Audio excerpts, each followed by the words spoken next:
Good evening, everyone.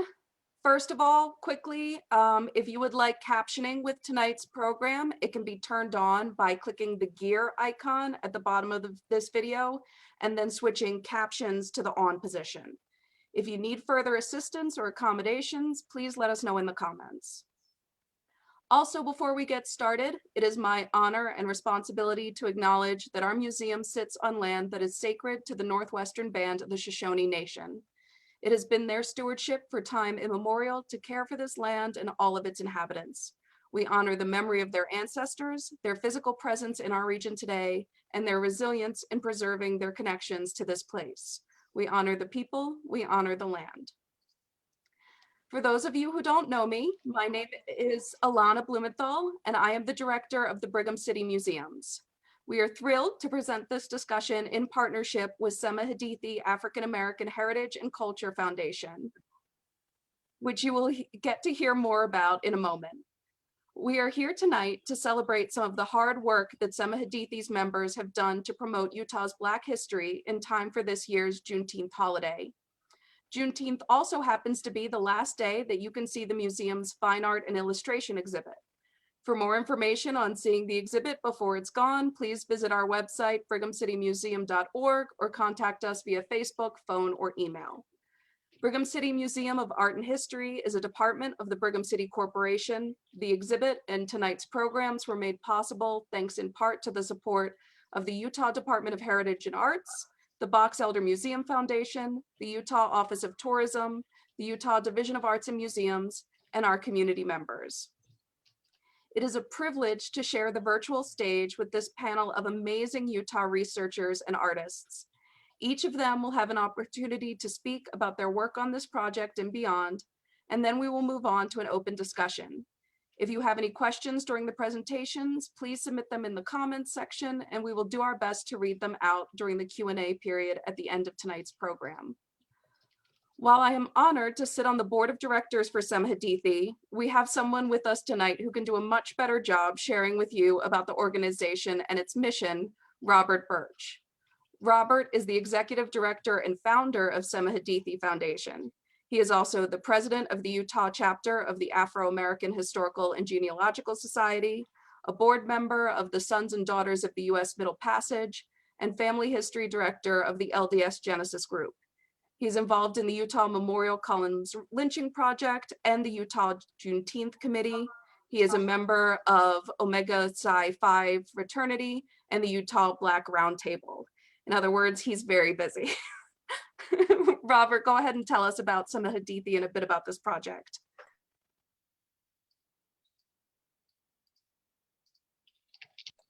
Unmute, please.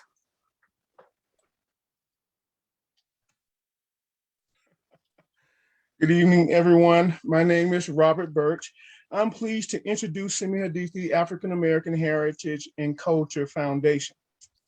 Sema Hadithi Foundation was founded from the need to discover, archive, and share the stories of people of African descent in Utah. That is our stated mission. As genealogists, nonprofit leaders, event programmers, my wife, Alice, and I regularly heard the never-ending refrain, there is no Black history in Utah. But we were helping families with their family history research and learning the stories of families who had completed their family work. Time after time, we met people who had fantastic accounts of family members who were innkeepers, law enforcement officers, farmers, storekeepers, restaurateurs, railroad workers, teachers, and the like. Just today, the President of the United States signed into law the Juneteenth holiday, making it a federal holiday. Its enactment acknowledges the national need for truth and recognition of our shared painful history. The historic recognition encapsulates the theme of Sema Hadithi Foundation, unity through historical truth. Sema Hadithi Foundation understands the essence of historical research is to discover the stories of people, families, and communities. In doing that, we explore the diversity of the gifts Utah families bring to the culture of Utah. We have three guiding principles of team, partners, and neighbors. When working with our partners, we embrace a community of unity through historical truth, honesty in that truth, cultural acceptance, respect of heritage, and the fostering of safe spaces to share. It is with this spirit that we have partnered with Alana Blumenthal and the Brigham City Museum of Art and History. Alana is one of the first to say yes to the effort to help establish a lasting institution dedicated to the history of Blacks in Utah. She is the foundation's director of institutional development.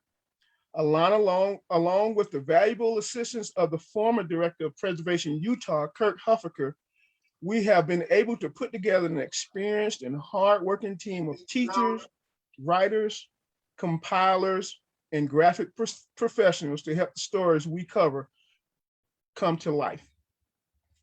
We are prepared to bring you exciting stories of newly discovered families, peoples, and events.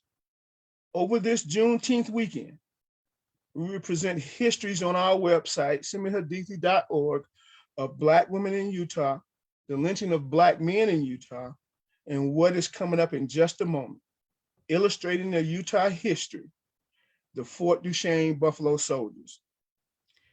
In the future, we will bring other great stories of Utah, such as historic 25th Street in Ogden, Black enclaves, railroad workers, political leaders, the Black church, and many others.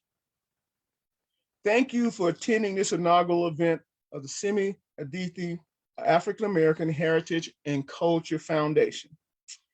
And I present to you now, illustrating Utah history, the Fort Duchesne Buffaloes. Thank you. Thank you so much, Robert. That was an awesome introduction to an awesome organization. So now we're gonna dive into one of the projects, the origins and the evolution of the Buffalo Soldier Working Group and the graphic novel project, starting with Fiona Robinson Hill. Fiona grew up in Salt Lake, but has dual citizenship with UK and has traveled back and forth. She is the daughter of two University of Utah history minors and is working towards her history degree. She is married with 2 children and loves to travel and learn about new places. She currently works for Grimm Ghost Tours. Take it away, Fiona.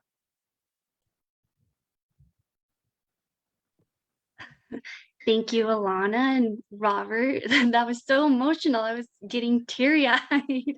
I hope I can do your whole description justice.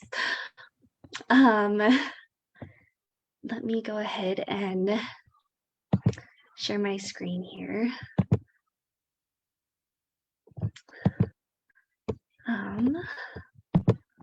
Okay, just a moment. I apologize.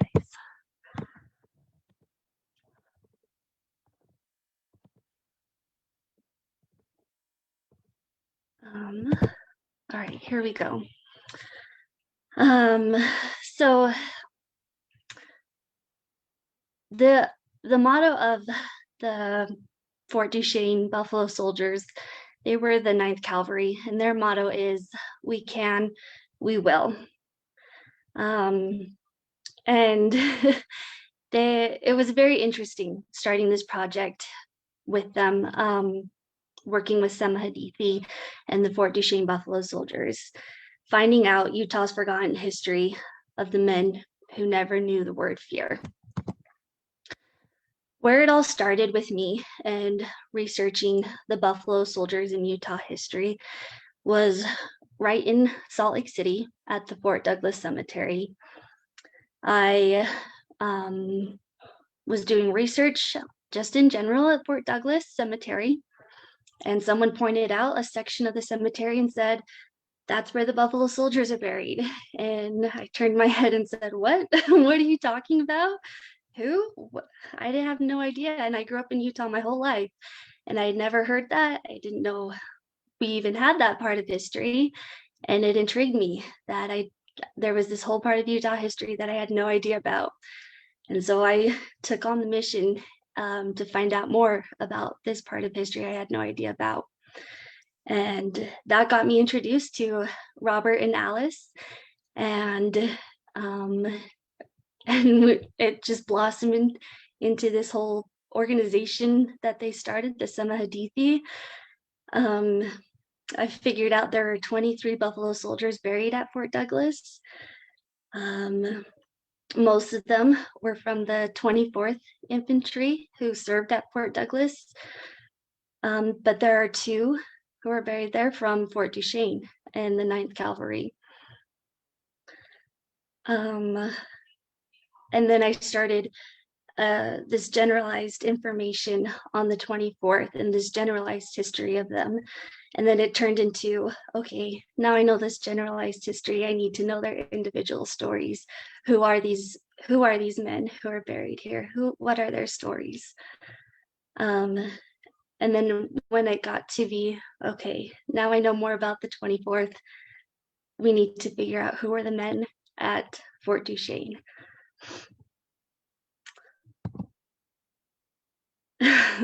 So then we get to Fort Duchesne, or as the men at Fort Duchesne most often refer to it as Fort Damn Shame. And that gives you kind of an idea of where this is going to take us.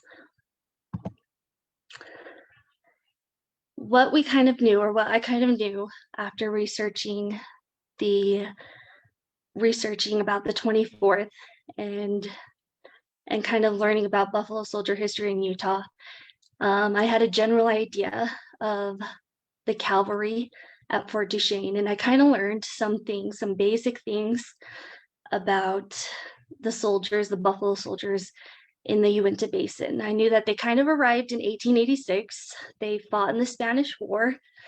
I knew that they had an excellent service and behavior reputation throughout the whole United States Army.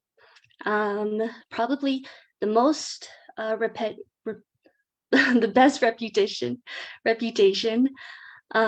knew that they played baseball, and they were one of the best baseball teams in Utah. I knew that they got along well with their fellow white soldiers while they were here. I knew that they spent time at Fort Douglas after they fought in the Spanish War. And I knew that they had 2 West Point graduate officers, which was a very big deal in the 1800s. That was almost like history breaking, like that didn't happen. So that was a very big deal for 2 West Point graduate officers to be at Fort Duchesne, to be Buffalo Soldiers.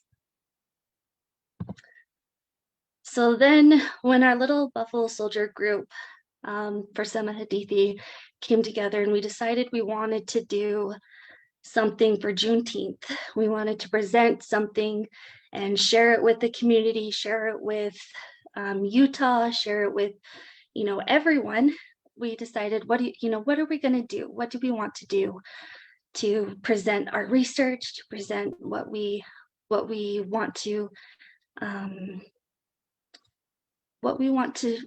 people to know about this Black history, this Black cultural diversity in Utah. And we decided, let's do a story. Let's tell them about these Buffalo Soldiers in Duchesne.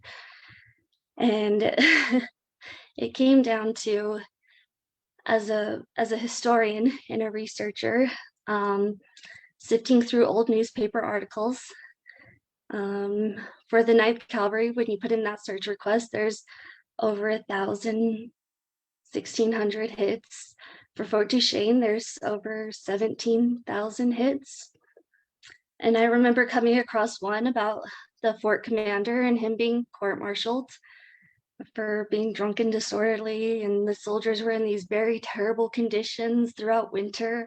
Like, that could make a pretty good story. But that was it. There was nothing. The story kind of ended there. So then I searched through more resources. I searched through military transcripts on some ancestry sites. And I read through all of their, troops performed daily, troops performed monthly duties. But we came to a lot of dead ends. Dead ends because there were generalized histories. There was nothing specific, and this isn't to be disrespectful or any slight to any previous writers or people who wrote articles before, but there just wasn't a lot of information on Buffalo Soldiers. It was the same information every single time. They came in 1886. They built a fort. They played baseball. It was the same thing you read every single time. So there was a lot of general history. There were no specifics. And another problem we ran into with dead ends is that these local histories in the area were exclusive, not necessarily because of erasure, but because the soldiers there were not farmers. So they didn't necessarily stick around, and there was no preservation of the history. Another problem was that the towns were so remote and so far spread apart that some of the towns no longer exist. Their records department didn't keep any records until after World War I. And so there was a lot of problems with these remote towns not having any records. Another problem was that the Buffalo Soldiers weren't at Fort Duchesne after 1903. And so we're talking 1800s, late 1800s until 1903, which was not a big record-keeping time period in that area. And then Fort Duchesne closed in 1912. So it just was dead end after dead end after dead end with trying to find records and trying to find specifics and trying to find anything that could give us enough information to write a story and to produce it and to get it out to the public, to get them information and to gain interest. So we did some thinking outside of the box, and what could we do to get people this story? How can we help the community? How can we get this story out there? Because we really want to do it. We really want to show that these soldiers can and they will. That's their motto. And we know they did it. We know they did, what they came to do. We know that they established Fort Duchesne. So how can we tell the story of how they did it? So it took some thinking outside of the box. I actually visited the Ute Reservation, and I got some of the history from some lovely people who actually live out there. And I got, they showed me around, and it was wonderful to hear history from the people of the Ute Nation and to learn from them. And this is a picture of what it would have looked like, very similar to when the Buffalo Soldiers would have arrived. I looked through more military records, and I tracked their miles from what was written on the military records to Google Earth and back again. And so I was tracking like Google Maps, Google Earth, military records, and then back again and lining it all up. I looked up the court-martial laws from the 1800s to see if I could figure out what would have gotten this commanding officer of the fort court-martialed back in the 1800s, because it didn't really tell me what he did, anything beyond that drunk and disorderly. And then I finally looked up, his name was Major Frederick W. Benteen. So I finally Googled him because I was looking up everything that you could imagine. I was looking up Ninth Cavalry, Fort Duchesne, colored soldiers, everything you could think of. And it was just dead end, dead end, dead end. So finally, I just Googled and looked up his name. And again, there was almost nothing on his dismissal from, or his court-martial from Fort Duchesne. Until finally I found this 7th page Google search BYU thesis on the 6-month failure of Fort Duchesne. And it's 32 pages long about his history, and it goes step by step why Fort Duchesne failed its first 6 months. And it was all because they put the wrong man in charge of Fort Duchesne. And it listed step by step everything he did wrong, and how it wasn't necessarily because he was a bad leader. He was the wrong man for the job. And he wasn't a very good commanding officer for those Buffalo Soldiers. And I was like, this is it. This is our story. We're going to tell how these men came out to the middle of nowhere, and they had this man who wasn't really supposed to be in charge. He wasn't very good at being in charge. And yet they still performed every month, and they still carried out all their daily duties. They still carried out their monthly duties. They had to sleep in tents all the rest of the summer, all the fall, all through the winter. And they survived because they had a reputation to uphold, and they had to prove that they can and they will, and they did. So that's kind of our job. That's kind of what our group is doing, is we're taking these Buffalo Soldiers in Utah at Fort Duchesne, Fort Douglas, and we're putting them back in the story. All the events are historically accurate, except for they're never told from a Buffalo Soldier point of view before, until now. You can look up all of the events, and you can see that yes, they really did happen, except for they're always told from Major Benteen's point of view, or they're told from the post-trader point of view, or they're told from another white officer's point of view. They're never told from a Buffalo Soldier point of view. But the Buffalo Soldiers are the ones who had to live through those events, and they should be the ones who are remembered for it, because they are the ones who had to live through it and suffer through it, and they are the ones who survived through it. So we're trying to put them back into the story in hope that we have future stories as we continue our research.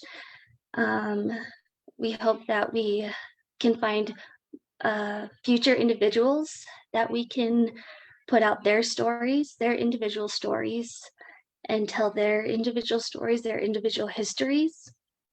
And we hope that we can build connections to their families that are still alive, that we can find their families and say, hey, your ancestor was here.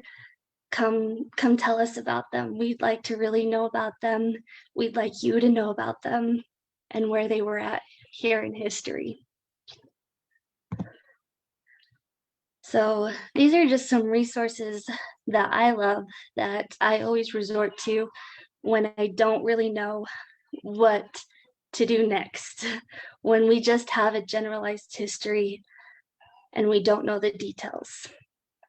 One of my favorite ones is Utah digital newspapers. Utah digital newspapers, especially back in the 1800s, they loved to tell details. You can find whole court trials, where they list every single word from witnesses and judges and everything, names, dates. Utah digital newspapers is a great resource to look through and find information. The Marriott Digital Library from the University of Utah is another wonderful resource, especially if you're looking for pictures. Historical pictures is great. They have a wonderful collection of just a bunch of historical resources that you can look through and sift through. The Utah State Digital Archives is another great one if you're looking for historical documents to look through. For military records, Ancestry has wonderful military documents. So for Fort Duchesne, the ones I used were the military post returns. And then they have burial registers for Fort Duchesne. And then Utah also has a cemetery and burial database that they recently, not recently, but that they've been updating periodically, which has been really helpful as well. And when all of those don't work, when you can't do anything digitally, which I've been having to do the last year and a half, on-site visits, when available, can be extremely helpful, because then you can talk to people who are local. You can go to museums, which are extremely helpful too. Local museums have a wealth of information. You can get pictures and compare pictures to like historical pictures. Pictures are just wonderful. And then when all else fails, you know, page 7 of a Google search where you can find random a thesis that was written in 1993 can be your saving grace in the last moment is just wonderful as well.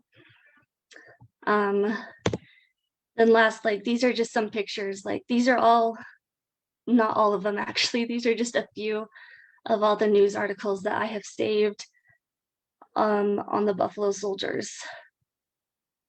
So, I mean, these are just relevant ones to the story. Sometimes, most of the stories. So these aren't even all of them. These are just some of them. These are some of the military documents that I had to read through to try to get information from Ancestry. So I would go through month by month and read all the lovely handwriting that is written on them to try and track the miles, and then try to read the different, when the post changed commanders, to try to figure out when Major Benteen, who was eventually actually dismissed from the military, he was found guilty after he was court-martialed. And then that's just a bigger picture of the Fort Duchesne area on the Ute Reservation. So that was part of my research and my contribution to the project that I'm so very grateful to be a part of, and to be a part of this project. And I'm thankful to Alana for inviting me to be part of this panel, and Brigham City Museum to be a part of this, and for Robert for inviting me to be part of the Buffalo Soldier group, because I love it, and I want to give these men, these soldiers, the respect that they deserve, and putting them back in the story, back in history. So yes, thank you everyone. I'll stop now. Thank you so much, Fiona. I hadn't had a chance to look through all of your slides, so there was some stuff that I learned just now through that. So that's super interesting, and I know we're already getting some really good questions that we'll get to at the end. But first, I figure we will move on to talk a little bit more about the research and also the process of translating it into a graphic novel. We have with us Reilly Jensen. Reilly is an archaeologist and illustrator, currently pursuing an MFA in community-based arts education at the University of Utah. She focuses on material culture, object-oriented ontology, and storytelling to question how we understand the past and how to create new opportunities to reconnect with it. Reilly. Thanks for that. Okay, I hope you guys aren't presentationed out. I'm going to share as well. And I'm going to try and talk a little bit about not only how I got involved, but the process and the evolution from the story that Fiona was talking about and sharing the data of, and how we've sort of started taking steps to adapt it to a visual story with a with a wide audience. And I'll talk a little bit about sort of the difficulties of broad strokes of history versus individual stories a little bit. So I'm Reilly. Here's me. I first found out, the first thing that piqued my interest in Buffalo Soldier history is I was surveying in the Uinta Basin for work as an archaeologist. And in our work as archaeologists, we tend to go to these sort of old known sites and check up on them, see how they're doing. And this one particular site I had never been to before, it was a road.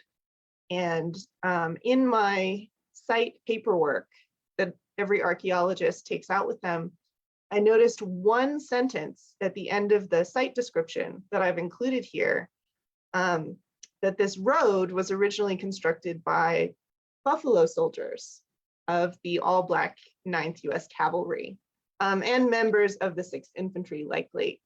And so I wanted to go ahead and show you here that I literally stumbled onto Buffalo Soldier history. And that made me think immediately, I had a couple of questions.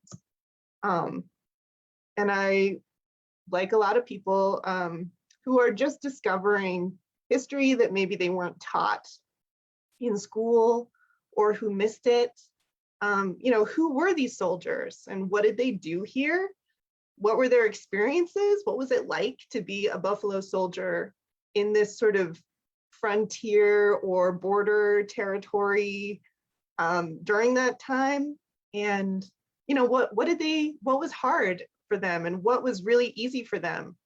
And how would that be different for me in the same environment? And then also, why don't we know more about their history? And how much of Utah history do we owe them? What were their contributions? And so with those questions moving forward, I found out about Sema Hadithi because there was a Buffalo Soldier conference, history conference, that Robert was hosting. And I took the whole day off work and was like, okay, I'm going to this thing. So I met Fiona and Robert there, and it was this amazing conference, chock-a-block full of history of Buffalo soldiers, and not just Buffalo soldiers, but their families, and it was amazing. So I joined up, I poked until I was led into the Buffalo Soldier Research Group. And along with Fiona, similarly, my goal was to start finding out soldiers' names. And specifically because I'm an archaeologist, I wanted to see if there were more traces of their presence and their experience on the archaeological landscape in Utah, but specifically in 9 Mile Canyon and Gate Canyon, sort of like this pathway through from Price to the Uinta Basin. That's what I was really, really excited about. So together with Fiona and a couple of other of our members, we started piecing information together. And as Fiona pointed out, a lot of those written records have inherent bias in them. They're written from one perspective. Newspaper articles that could give us clues are about Black and Indigenous peoples and sort of what was happening with them are generally sensationalized and heavily biased because they're written from a white settler perspective, most likely. a lot of the records that we have found in our research are in university archives or ancestry.com.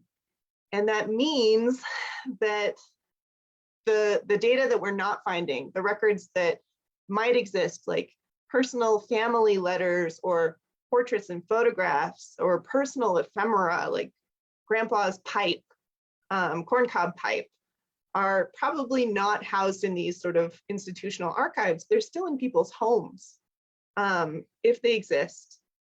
And I also really want to stress that we're using archaeology sort of as a ground truther to help us understand the development of this history, just like Fiona was talking about, looking at Google Earth and tracking miles with like paces from the military. We can do the same thing by looking at the historic archaeology in these places where we know Buffalo soldiers went, or these places that we know Buffalo soldiers helped build. And so we're looking at roads and constructions. I actually stuffed Fiona in my car with me, and we went down to go look at the canyon. We're looking at historic inscriptions and axle grease inscriptions. And then of course, we're also using this like landscape approach to see how people moved through these places. Utah now and in the past was famous for this really rugged terrain. And it was one of the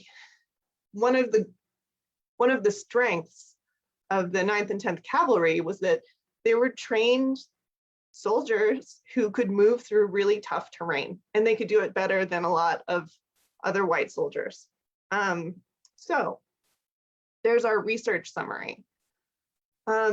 What becomes really apparent when you're a researcher is that there's sort of an in-between space between your historic records or your sources and what happened in the past, and then the perception of what happened in the past by contemporary people. So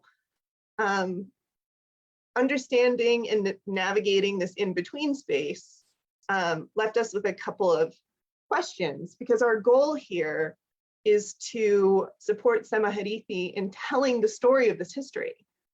So we asked ourselves what we could deliver that would spark interest in Utah and also help build and inspire new community bonds in Utah, maybe between disparate groups who maybe haven't spoken to each other before. And of course, as an archaeologist, I'm really used to always being stuck in this in-between space. We use archaeology. It's a really specific training lens. It involves a ton of critical questioning and also a little bit of like navel gazing. Archaeologists get a little bit lost in that, but it does act as a balance for understanding bias in the past, records of the past. And it's also my duty as an archaeologist to communicate what I see, what I experience, what I witnessed in history, so more research can be done and we can create new communities from it and new knowledge from it. That's my jam. So what do we do with that? And I suggested to our group one day, why not like a comic book? Why not tell a story visually and see if we can fill in the knowledge gaps that way? And so based on the assets of our team specifically, with Elizabeth as our editor, Fiona as our chief storyteller, author, I'm working as an illustrator, Dwayne is our collaborator, and who knows who else. Hopefully a lot of you on this call might have some information to contribute. We started a story, which is Fort Duchesne. And so I started, oh, well, we won't get there yet, but why art? There's a lot of ways we could tell a story, right? There's a lot of different outlets and outcomes for this. But art connects people and it helps you tell a story, but not just the facts, which sometimes is really interesting for us history nerds and less interesting for some of our like drama-driven individuals, but the humanity and the emotions in a story. Sometimes the humanity and the emotional content of a story is actually more accurate and true than the research it pulls from. But most importantly, art creates new spaces for transformative change. And I 100% believe that there is work for us to do to contribute to the creation of knowledge in our own culture today, so that we can imagine what the future will look like and make change from it. So I believe in that. So I pushed pretty hard on the comic book. And you can see here in the background, I'm throwing you guys little tidbits of this comic that's coming out. Cool. So here they are. My process so far has been with Fiona as a researcher. We've been compiling all these resources, and my job is to figure out how to convert Fiona's story into something like a visual narrative. And to do that, I pull from our historic resources, but I also pull from like contemporary resources or the online comic book history museum to figure out, you know, what tricks do other illustrators use to tell these stories. And I'm trying to make it as accurate to the time and environment as I can. And that's a process. There's a lot of work in that. So I'm drawing digitally mainly, which is really great. And this is sort of an example of taking one panel from sketch to an almost finished, ready for paste up and layout page. And then, so the other thing that this is leading towards is there's opportunities for collaboration within our community with you people on this call right now. I think I speak for a lot of us when I say more perspectives make better work. This story centers on the experiences of African Americans in Utah Territory. And it has to focus on insights and perspectives of Black Utahns, period. There's a role for me to play in that, but what's most important about this is that the story gets told, and it gets told well, and it has an impact that's positive. And I trust Sema Hadithi to guide us in this. Sema Hadithi, like Robert sort of gave us a summary overview of, is creating spaces to tell these important stories. And this one is only one of many. And so if you are interested in this work, you have resources to share, you want to join a research team, or you want to imagine and create new artistic teams, go ahead and reach out. The comic, like I said, is just one outcome, and there's room for a lot of people at this table. I also want to say, I've only been giving you guys little tidbits. The first 3 pages of our comic book story are going to go live on the Sema Hadithi website on June 19th. And so keep an eye out for that. That's like right around the corner. I hope if you're on this call, you're going to head on over there and bookmark it right now. Oh yeah, and thank you. Thanks for listening to me talk. Yeah, this is the best, so. Thank you so much, Reilly, and thank you for making my transition comment super easy and quick, because now fortunate to introduce Dwayne Maddrey, who is going to discuss that idea of taking this work and making sure that it reflects a Black voice and perspective. He has thoughts to share tonight on the importance of representing Black stories through history and art. Dwayne was born and raised in Utah and served his mission in Haiti. He is married with 3 children. He's involved with the Black community with the LDS Church, and he holds a master's in history from the University of Utah.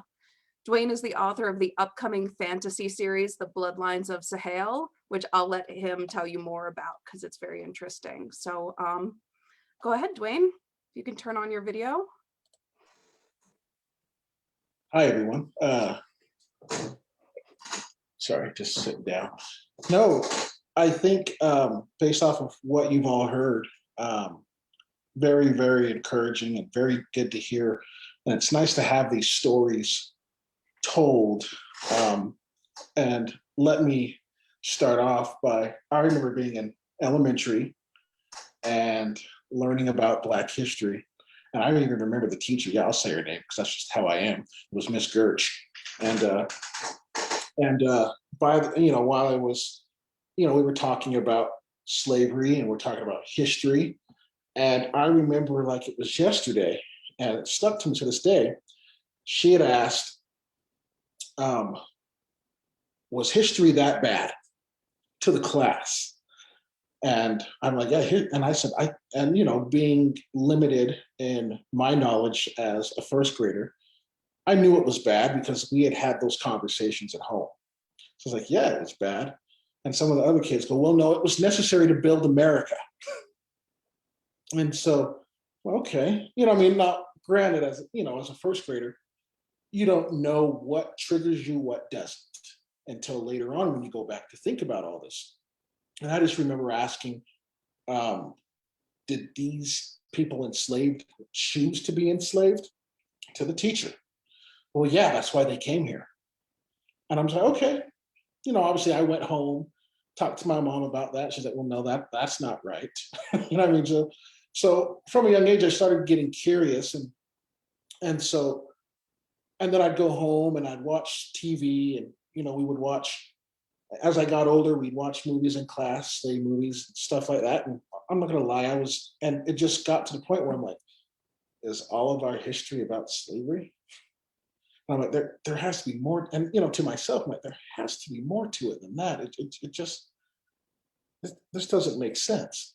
And so growing up, and when I got in high school, started learning more, and it came to the realization, as you've heard today, like some of this history was omitted, and a lot of individuals don't like to speak about this history.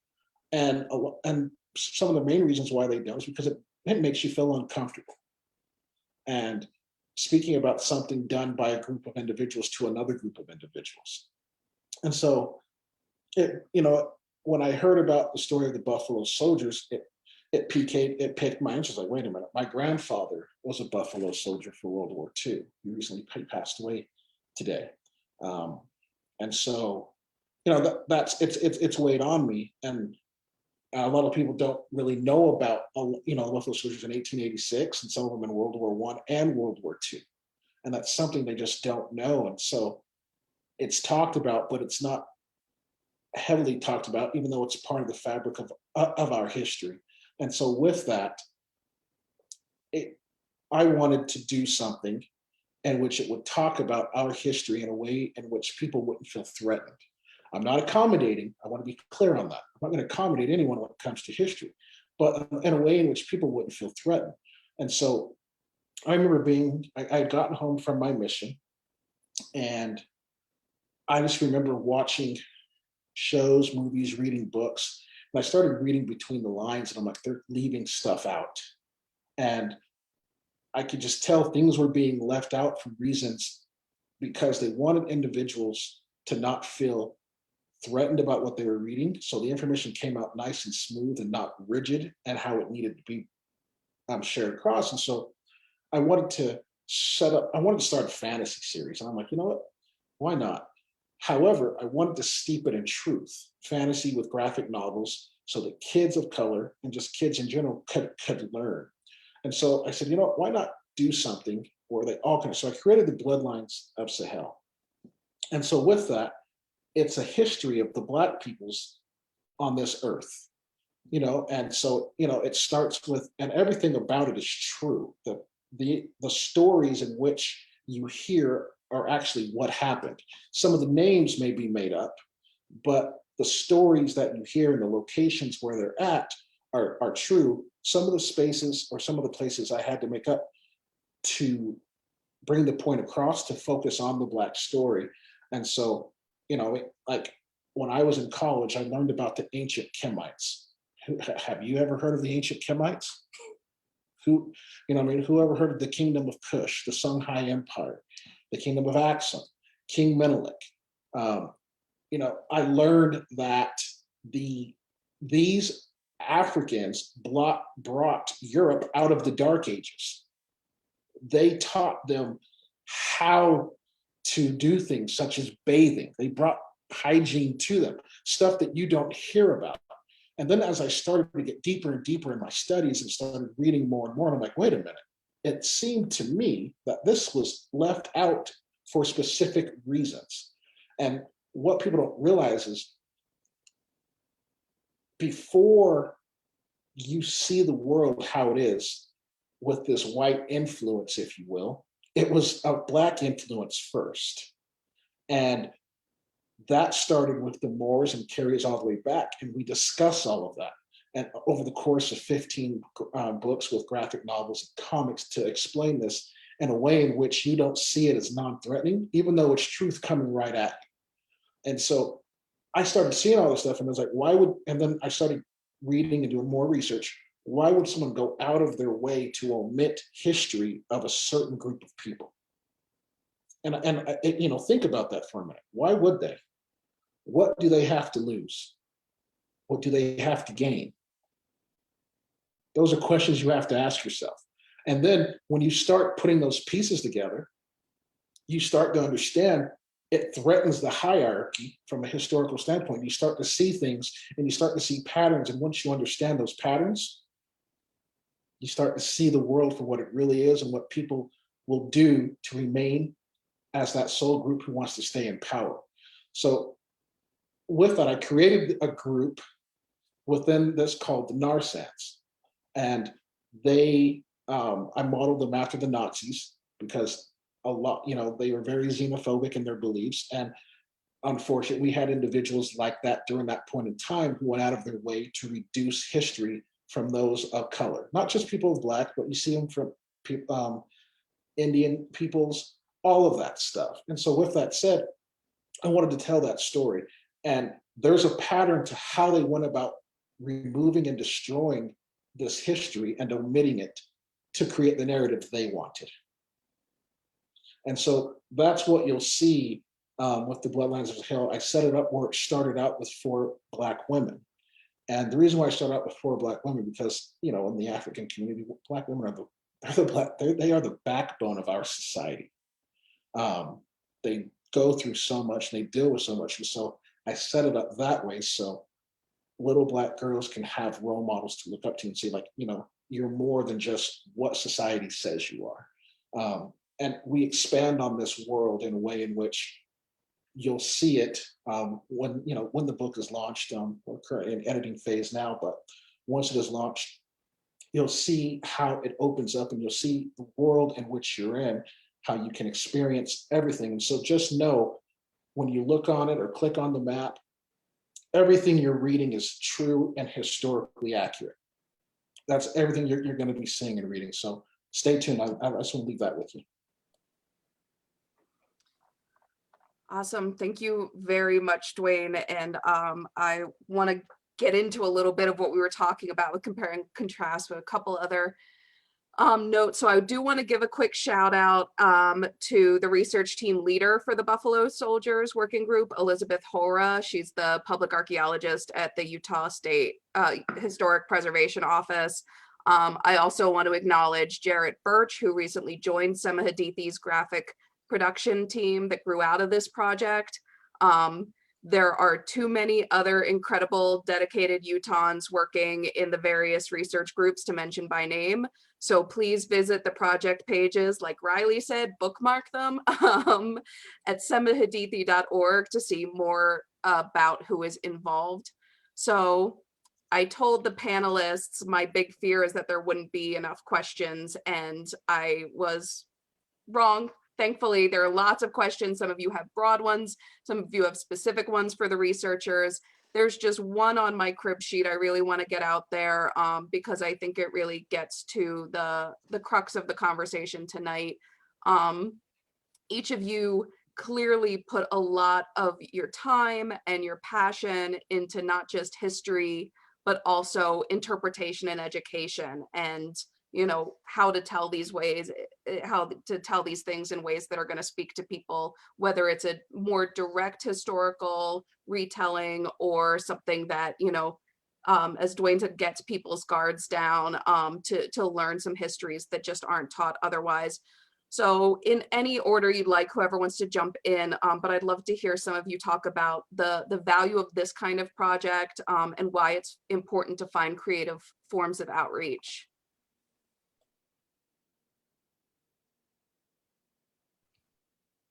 I think the value of the project is pretty much what we've said. I was asked once a couple of years ago about my Navy veteran hat, and I went everywhere with my Navy veteran hat on. And someone asked me about it, and I said, well, simply because I know, particularly here in Utah, veterans are pretty much venerated. But what the thing that I found is that most of the people in Utah operate under the notion that those military heroes are all white. Even today, they feel that way, that they're all white, and not understanding that fully anywhere from 30 to 33% of the military is African American. And then when you add in all of the other minorities, half of the United States military is someone other than white. And so I think it's important that we start telling those stories, because when we don't tell the stories, we operate under the assumption that only one people contributed to the growth and to the welfare of this nation. And so it's important that we tell the stories of Buffalo soldiers, where they served, how they served, as well as how other people have served this country.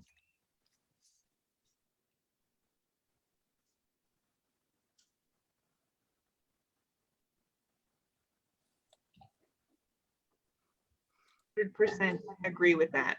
And there's one of the strengths of doing this visually is that it can sort of show and dissect perspectives, and how are you showing it, and what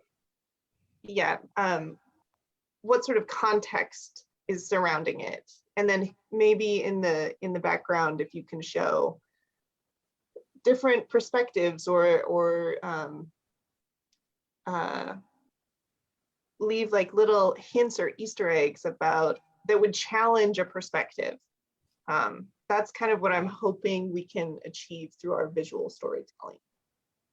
Yeah, and I think that's really been part of the challenge that we've been having all along, is to challenge what you think the story of Utah is and what do you think the story of America is, because there is an assumption that is not true, or there's simply a narrative that's put forward that is a limited perspective on what is true. And this is something that we talk about often, is because by leaving people out, you minimize their contribution and the respect that they receive for that contribution. A large part of what has contributed to the country's success is not recognized or appreciated by a lot of people. So we have to, change that perspective.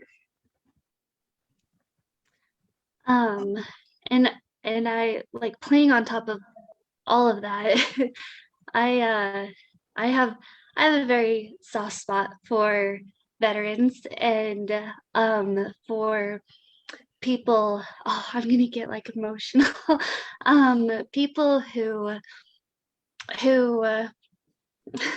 have lost their, their family histories. Like they had hit a dead end with their family history. Like, I've lost the story. I don't know how to continue the story. It just is a dead end.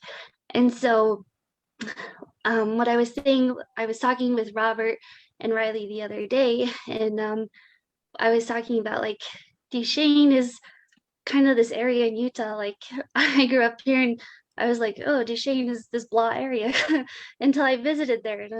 And there may be people out in the rest of the United States who may have been like, oh yeah, I had this great great grand uncle who was a Buffalo Soldier and he went to Duchesne. I don't even know where that is. Um, and this hit a really soft spot for me because we learned this history of how they suffered like these first 6 months, and it was terrible and it was awful, and they survived it. And then there are these Buffalo Soldiers who served in the Spanish War and had this PTSD, and it was terrible and it was awful, and they survived it. And it's just this like just repeat of how they're thrown into these awful situations, and they endure and they endure and they endure so much. And their history, they keep getting left out of history, these Buffalo Soldiers.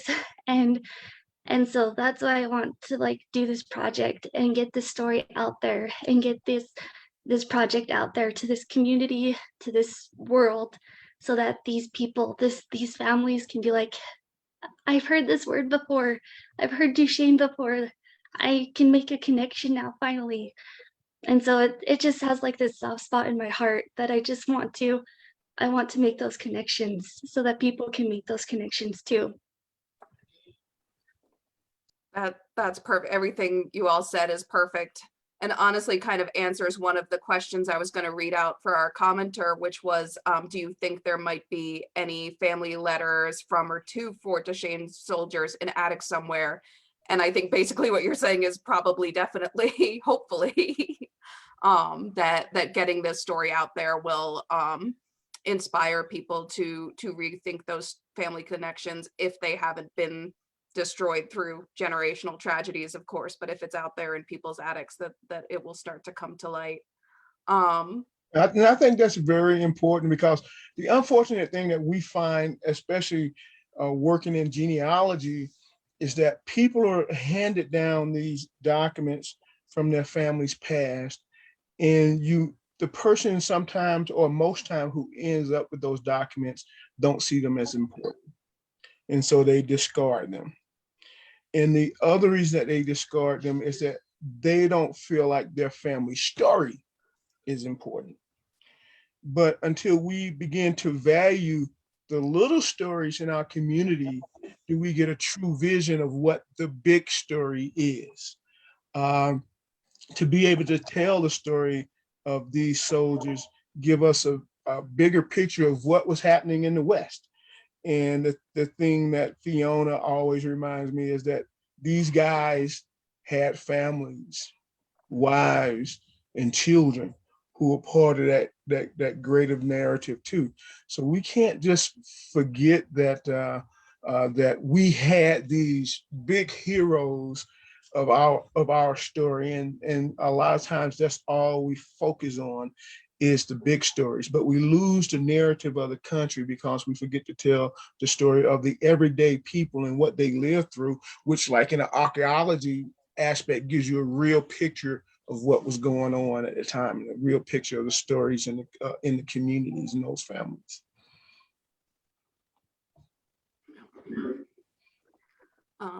Let me see what other questions. So I see, Reilly, you actually answered some questions, or in the chat, it looks like in the Facebook or something, there's an answer from you. But here's a question that I don't know anything about, so I'm hoping maybe you could speak to, or maybe add it to your research slate.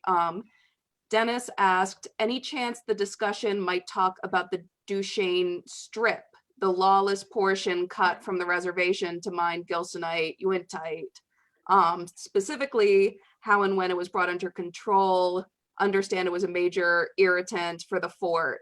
I'd love to learn more about that. Yes, the strip would be fun to write about. It wasn't ever actually brought under control. And in fact, the Buffalo Soldiers, all the soldiers at the fort, they would post a guard there to stop the soldiers from going across the bridge, because they weren't allowed there, because they would get into trouble and do things they weren't supposed to. So the soldiers would actually like try to swim across the river and escape the guards' lookout. And eventually the strip was just disbanded. And there's no evidence of no like standing evidence, maybe some archaeological evidence there. But the strip would be fun to write about because there's a lot of fun stories that could be written about the strip. But we don't have any current ones in progress right now about the strip, but maybe someday, eventually, that would be fun to do. My professor, Ronald G. Coleman, talked about that when I was at the U. I actually just put his link on that down there where he talks about it. Oh, yeah. I want to go out and like survey the area because in all my research, it looked like a fun time, but also very dangerous too. I think, isn't this, correct me if I'm wrong, but isn't the strip called, what was formerly the strip is now called Bottle Hollow? Because Yes. so many soldiers and, it was just this crazy lawless place. Yeah. Yeah, it's still called Bottle Hollow. You can see it on a map. And it's called Bottle Hollow because there are so many discarded liquor bottles out there.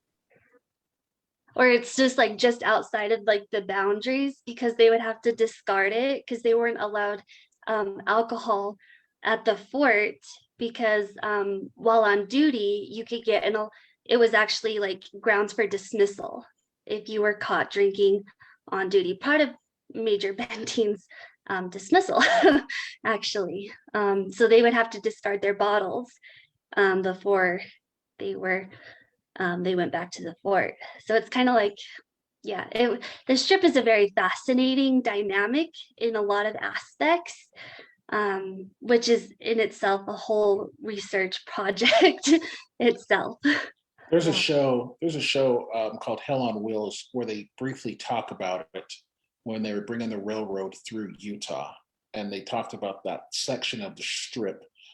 And I think it was in season 4 or 5. It talks about it explicitly, so that it gives a little bit of information, but not a whole lot. But it gives you the idea. Obviously, take it with a grain of salt, but it does touch on it. That's another thing too. I want to, if there are any archaeology nerds or hobbyists in the crowd, I want to challenge you to rethink about these historic artifacts that we think of as trash. Because at this point, this history is telling a story. And a lot of these objects that we see as mundane also hold stories. And so just a challenge to all of you, if you are looking at bottles, maybe reconsider them a little bit, where they come from, what's around, and what might have been on the landscape as well. For me, as a Black man, and so this comic, if you will, for me, and I'm not speaking for all, but I do know some may be thinking along these lines, is that's great, you want to tell the history, but we want, if we can find the names of some of these characters and have them play roles within this history, not just, okay, here's the history, what happened, boom, but want to be there, tie the emotion in with the experience to understand the impact it made on them, just being Black in a white society. Right. And then put out in the middle of a desert to be overseen by, for all intents and purposes, the same type of white master you might have left back in Mississippi. But I laugh when you guys tell me about the script, because I think of being in the military. There's always, let's say, restricted areas for the military guys. Because I can remember being in Boston, and there were certain parts of Boston for the United States Navy that was out of bounds and restricted, and that you could be court-martialed for being found in them. But that again goes to speak to the humanness of these men, just like in the Mali military. You're out here in the middle of nowhere, and it's probably just them in this fort, and they're trying to find some ways and some means of relaxing and letting go and letting loose and just being human in some very difficult circumstances. So I think that's very interesting to hear about places like that, because I can say I know what that feeling is, to be like, okay, if you don't tell, I won't tell. Let's go. that kind of thing. So, Well, and that's where the story comes in, because you can bring those situations up in which they experience that, going in Exactly. places they weren't supposed to be, because right. Utah was a slave state. Let's remember that. And Yeah. they were segregationist laws where these Buffalo soldiers were. When Exactly. they walked, they saw signs that said no colors, whites only. They had that. So that background needs to be there, so they understand how they're feeling, what world they were living in, because in essence, they were living, and this is what a lot of white people don't understand. When you're creating these emotions and trying to draw the story, that emotion has to be set in there, so when they see it, they understand the tension of the era, because one mistake can get you lynched during this time. This is where lynchings were happening. Could get you castrated, could get you kidnapped. These are items and stuff that need to be in there so that they understand what's going on. And yes, that is upsetting to some people, but oh well. Yeah. Yes. And I did see a question in the chat that yes, Major Benteen, he was a white commanding officer. He was born in Missouri, or sorry, he was born in Virginia. He moved to Missouri. He attended military school.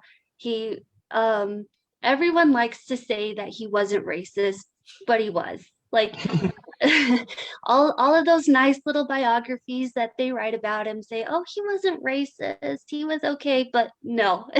I mean, you really read between the lines, and yes, he was racist.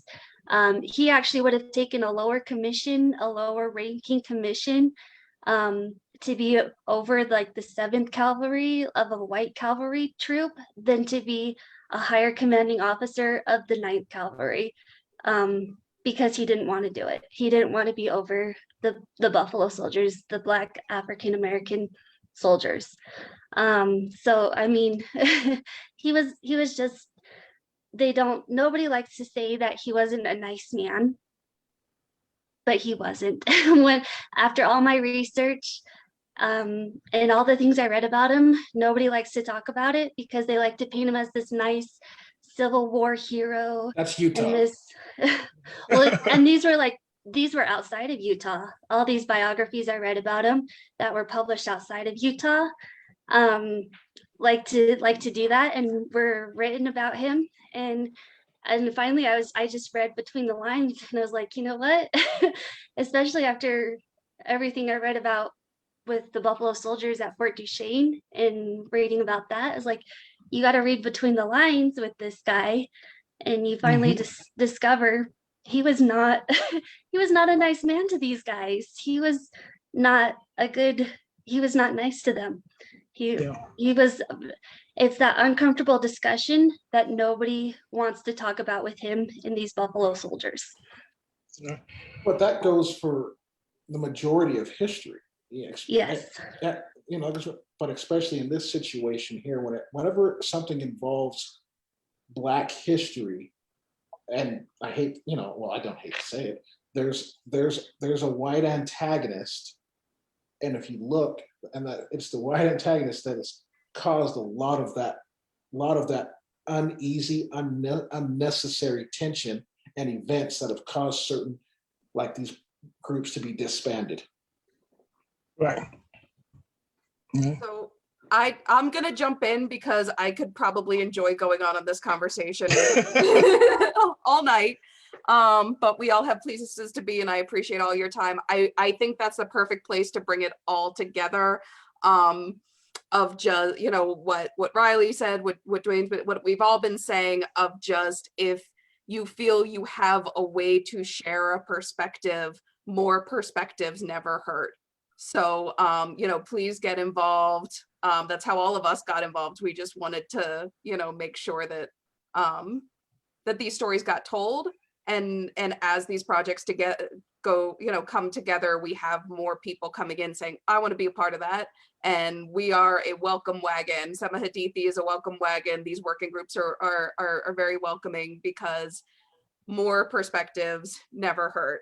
And I think that's the note I'm gonna leave it on, because like I said, I could go all night and go into my little, you know, post and make sure that in all the chat will have all of the links. There are ways that you can see this work.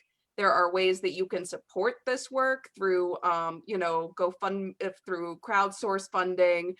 You can donate specifically. You can donate to Sema Hadithi. You could donate specifically to this or any of the other active working groups.